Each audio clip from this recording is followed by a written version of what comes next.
अंतर्राष्ट्रीय महिला दिवस के मौके पर जगदीशपुर के नया टोला में भोजपुर नेहरू युवा केंद्र व जन विकास क्रांति के संयुक्त तत्वाधान में एक स्थायी कल के लिए आज के लैंगिक समानता विषय पर सेमिनार का आयोजन किया गया।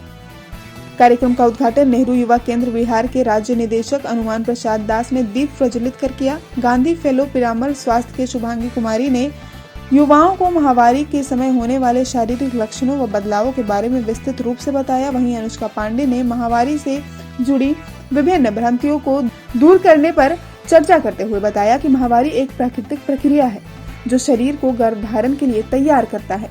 इस दौरान हमें स्वच्छता पर विशेष फोकस करने के साथ साथ दैनिक कार्य एवं अन्य गतिविधियों में महावारी को रुकावट समझने की भ्रांति में नहीं पड़नी चाहिए। वहीं सेमिनार को दिल्ली उच्च न्यायालय की अधिवक्ता आस्था खन्ना ने भी वर्चुअल तरीके से संबोधित करते हुए अपनी बातें कही।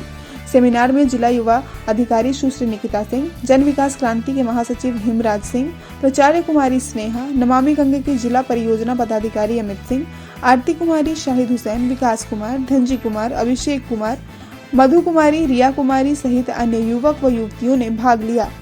नहीं करते, ठीक है। इट्स नॉट लाइक दैट कि सिर्फ लड़कियों को पता होना चाहिए, लड़कों को भी पता होना चाहिए, ठीक है। It is very important and we are happy to leave, okay. तो जैसे कि महावारी को और क्या क्या कहते पढ़ते अनुष्का जी, ठीक है, अचार नहीं खाना है, ऐसी कोई ये सारी भ्रांतियां हैं, ठीक है। आप सब कुछ कर सकते हो, ठीक है, अगर आप करना चाहते हो तो, ठीक है। यहाँ पे सिर्फ विल पावर का डिफरेंस है। इसका कोई ये चीज नहीं कि आप मेंस्ट्रुएशन पीरियड में तो आप नहीं कर सकते।